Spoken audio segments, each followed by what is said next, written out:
Tasavvur qilib ko'ring-a, 17-asr Amsterdam shahri. Qanday qilib oddiygina bir meva savdogari butun boshli zamonaviy siyosiy va ilmiy fikrlash tarzimizni ostin-ustun qilib yuborishi mumkin? Ushbu tushuntirish dasturimizda biz aynan ana shu sirli inson, Baruch Spinozaning o'ta xavfli va haqiqatdan ham inqilobiy g'oyalari olamiga sho'ng'iymiz. Keling, bu qiziq voqeani to'g'ridan-to'g'ri uning eng o'tkir nuqtasidan boshlasak. Jirkanch bid'atlar, dahshatli qilmishlar. Bilasizmi, bu qandaydir fantastik filmdagi so'zlar emas.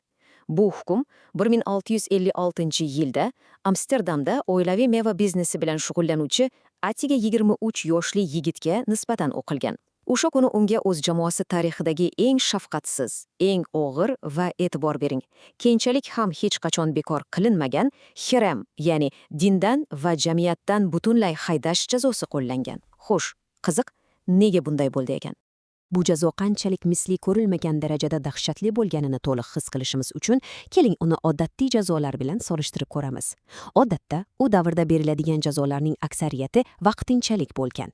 Ya'ni kimdir qoidani buzsa, jarima to'lagan, qandaydir ma'muriy jazo o'tgan va biroz vaqt o'tgach hech narsa bo'lmagandek yana jamiyatga qabul qilingan. Ammo Spinozaning heremi umuman boshqa masala edi. Bu jazo butun umrga belgilandi. U insonni ijtimoiy jihatdan tom ma'noda yo'q qilishga qaratilgan va tasavvur qiling, unga nisbatan qadimgi tavqilonatlar o'qildi.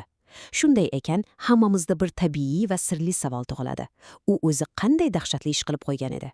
Bu sirni fosh qilish uchun o'sha davrdagi inkvizitsiya hujjatlariga murojaat qilamiz. Xo'sh, ular Spinozani aynan nimada ayblashgan?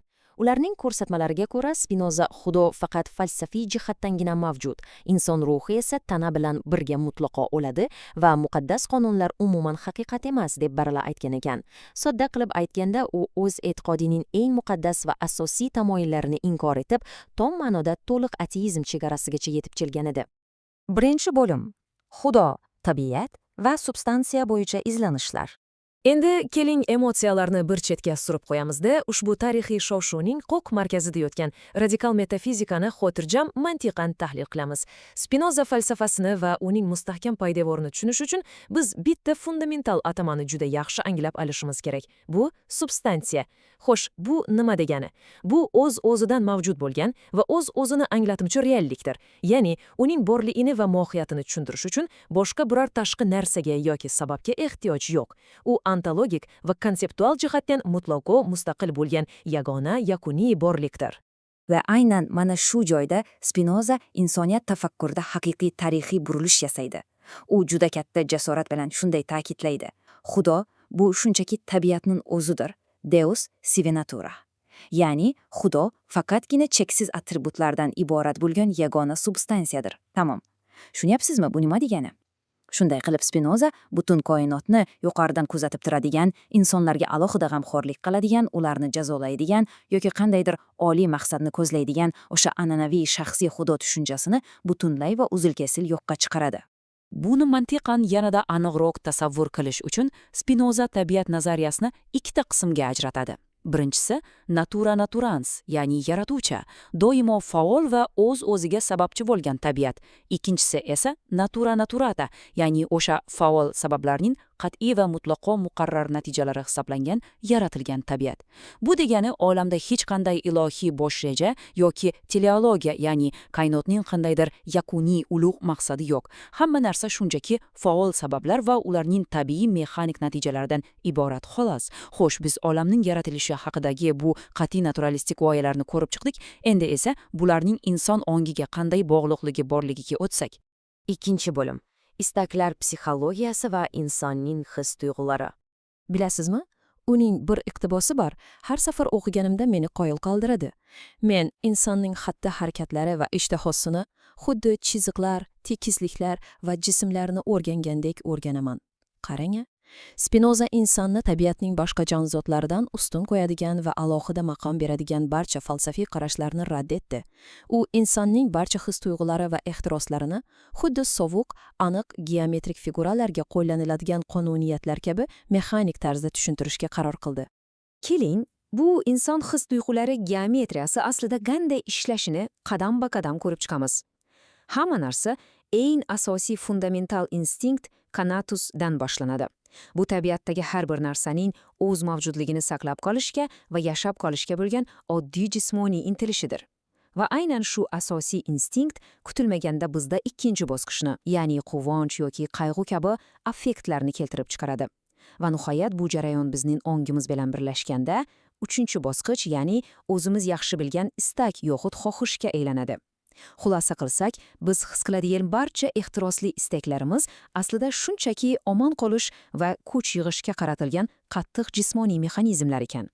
Bu mexanizm esa rosti biz asrlar davomida o'rganib qolgan an'anaviy axloq normalarni butunlay to'ntarib yuboradi. Uning eng muhim va kutilmagan xulosalaridan biriga e'tibor bering.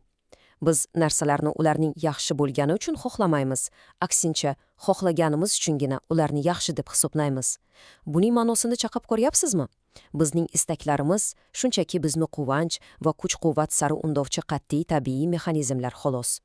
Biz izlaydigan ulug' yaxshilik tushunchasi esa koinotdagi obyektiv qonuniyat emas, balki shunchaki bizning o'zimizga xos xudbin psixologiyamiz natijasidir. Albatta, bu g'oyalar faqat inson ongi doirasida qolib ketmaydi.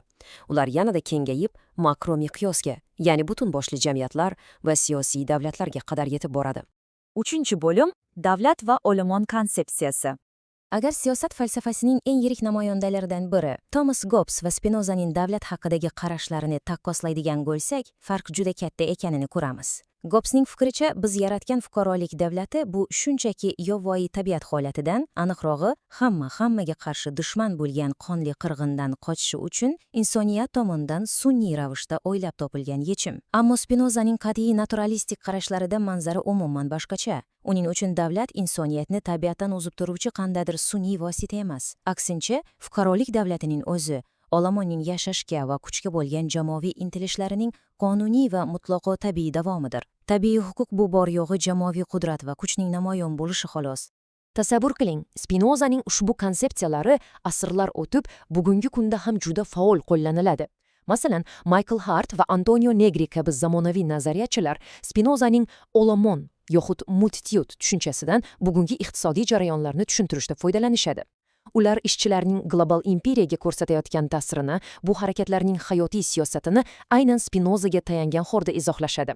Albatta, shuni alohida ta'kidlashimiz zarurki, biz ushbu dasturimizda hech qaysi siyosiy tomonni yo'qlamaymiz va qoralamaymiz ham. Bizning asosiy maqsadimiz 17-asrdagi falsafiy g'oyalarning bugungi kundagi munozaralarda qanday aks etayotganini xolis va neytral holatda ko'rsatib berishdir. Va bu fakt Spinoza g'oyalarining zamonamizda ham naqadar dolzarb ekanini yaqqol isbotlaydi. Keling, uning mana shu ulkan merosi ustida mulohaza yuritishda davom etamiz. 4-bo'lim. Spinozani radikal zamonaviy merosi. Bu hozirgi zamon filosofi Hasan Sharpning qayta tabiiylashtirish, ya'ni inglizchada renaturalization deb nomlangan qiziqarli konsepsiyasi bo'lib, uning asosi to'g'ridan-to'g'ri Spinozaga borib taqaladi. Bu g'oya biz asrlar davomida ishonib kelgan antropocentrizmni, ya'ni inson koinotning gultoji va eng markaziy qismi degan mag'rur qarashni butunlay bekor qiladi. Biz o'zimizni tabiatning bir qismi sifatida xotirjam qabul qilishni o'rganishimiz kerak. Biz na osmondan tushgan qandaydir nuqsonli xudolarmiz va na axloqan buzilgan hayvonlarmiz. Biz shunchaki ushbu ulkan koinot yagona bir tarmog'imiz. Ushbu falsafa insonni o'zidan o'rinsiz nafratlanishdan qutqarib, olamdagi o'ziga xos va mutlaqo tabiiy o'rnini boricha qabul qilishga undaydi. Yana bir ajoyib va hayratlanarli fakt. Uning ushbu deterministik, qattiq matematika va fizikaga asoslangan tabiat konsepsiyasi ilm fanning eng buyuk daholarini ham o'ziga maftun etgan. Masalan, ushbu mashhur iqtibos hammamiz bilgan Albert Einsteinga tegishli. Undan o'zining e'tiqodi haqida so'rashganida, u aynan shunday javob bergan. Men koinotdagi mavjud bo'lgan barcha narsalarning tartibli va ulug'vor uyg'unligida o'zini namoyon etadigan Spinoza xudosiga ishonaman. Ko'ryapsizmi?